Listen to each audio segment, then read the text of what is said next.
Hello and welcome to Celebrity Reporter. In this video, we will be looking at Elvis Presley's house. It's 46 years since he died, but for his legions of fans, Elvis Presley remains the king of rock and roll. Now, as the movie Elvis recounts the story of his life, we retrace his road to fame. From the two-room shack in Tupelo, Mississippi, where he was born, to the Memphis mansion Graceland, where he lived and died. Join us for a peek inside the spectacular properties he picked up along the way. Let's get started. Elvis Aaron Presley was born on January 8, 1935, in the two-room shack his father built with his own hands. Elvis and his family were dirt poor and often relied on the kindness of neighbors and government handouts. In 1938, after Elvis's father, Vernon, an odd jobs man, was jailed for 8 months for altering a check from a one-time employer, the family lost their home and lived in several other dwellings in the area. Elvis was 13 when his family moved from Tupelo, Mississippi to Memphis, Tennessee, so that Vernon could find a better job. The move changed everything for young Elvis, influencing his sound and style, while a talent show win at school, Hume's High, gave him the confidence he needed to jumpstart his musical ambitions. The family stayed at a couple of boarding houses in Memphis before moving into a public housing complex known as Lauderdale Courts in 1949, where Elvis began learning guitar and formed a band. He soon began to stand out, not just for his good looks and cool clothes, but his original voice, inspired by the blues and gospel singing of the South. Today, a commemorative plaque marks where the star lived, and you can visit for the room Elvis slept in, with overnight stays available for die-hard fans. Audubon Drive. By the time the singer moved with his parents into this one-story ranch-style property on Audubon Drive in March 1956, Elvis was a star and had his first #1 song, Heartbreak Hotel, a month later. Pictures of the house were printed in magazines, and police were often called to deal with the mob of fans who lined the streets, waiting for a glimpse of their heartthrob.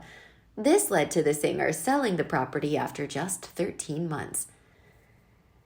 Finding Graceland. Looking for a bigger, more secluded property where he could escape the constant fan invasion, Elvis purchased the colonial revival-style mansion on the outskirts of Memphis that would become Graceland for $102,500 in March 1957. The purchase price included trading in his Audubon Drive home to its owner, Ruth Brown Moore. Set on 13.8 acres, Graceland would become his principal home for the rest of his life and his final resting place. The star spent months renovating the property, creating a private retreat for himself and his family. It was always full of people, including members of his entourage, which included old pals who were nicknamed the Memphis Mafia. Not long after the Graceland move, at the height of his popularity in 1958, Elvis was drafted into the U.S. Army, serving 2 years in Germany from March 1958 to 1960. In Germany, Elvis met his future wife, Priscilla Beaulieu, the 14-year-old stepdaughter of a U.S. Air Force officer stationed there. He fell madly in love, persuading her father to allow her to move to Graceland in 1962, where she completed her senior year at the all-girls Immaculate Conception Cathedral High School in Memphis. Hollywood homes. Elvis spending much of the following years in Hollywood, inhabiting some stunning properties, including this Spanish colonial mansion in Bel Air. Built in 1931 by famed architect Wallace Neff, The 13,300 square foot property on Bellagio Road was the former home of Howard Hughes and Prince Rainier, who lived here when he was dating Grace Kelly. Located in the so-called Platinum Triangle, which included Bel Air, Beverly Hills, and Holmby Hills, it is set on 1.5 acres of land, featuring gardens, a pool, and a tennis court. Elvis and Priscilla lived here from November 1961 to January 1963, before they were married. After a courtship of 8 years, Elvis and Priscilla finally married in a candle and flower-filled suite at the Aladdin Hotel in Las Vegas on May 1st, 1967, in front of just 14 people. Priscilla wore an off-the-rack Westwood dress with lace sleeves, and Elvis donned a black paisley silk brocade tuxedo. The young family spent many happy days here at their Beverly Hills house on 1174 Hillcrest Road between 1967 and 1973, when Elvis owned it. Perched on a 1.18-acre promontory on a quiet cul-de-sac, it featured 3 bedrooms and 5 bathrooms with floor-to-ceiling windows and sweeping views across the city down to the ocean. The following year, in what was billed as his comeback tour, Elvis signed a deal to perform at the International Hotel in Las Vegas, later the Las Vegas Hilton, and now the Westgate.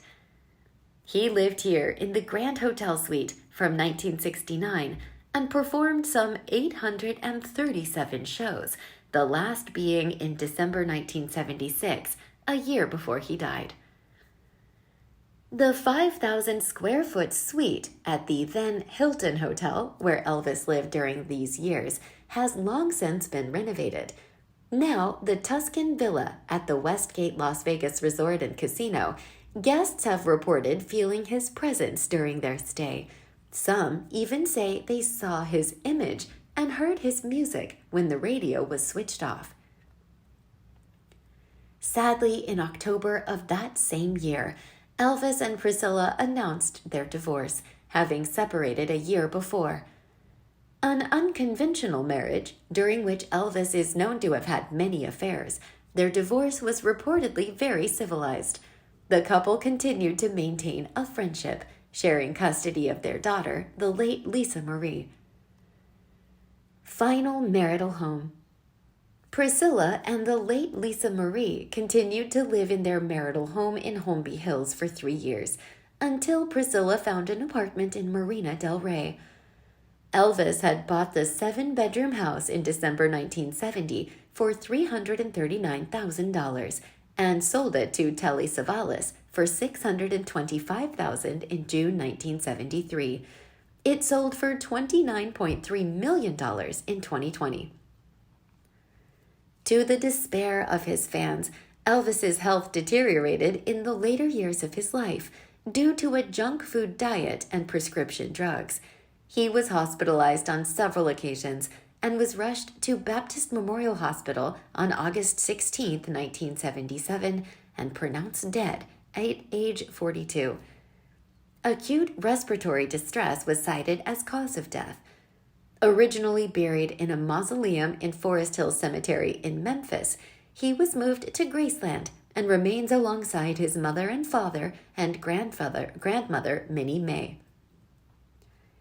By his death in 1977, Elvis had come a long way since his impoverished childhood home in Tupelo. From his birthplace shack, which he later marveled could fit snugly inside the living room of his Graceland mansion, Elvis and his achievements have come to personify the American dream. It may be 46 years since his death on August 16, 1977, but his spirit lives on within the walls of Graceland and in the hearts and minds of his fans.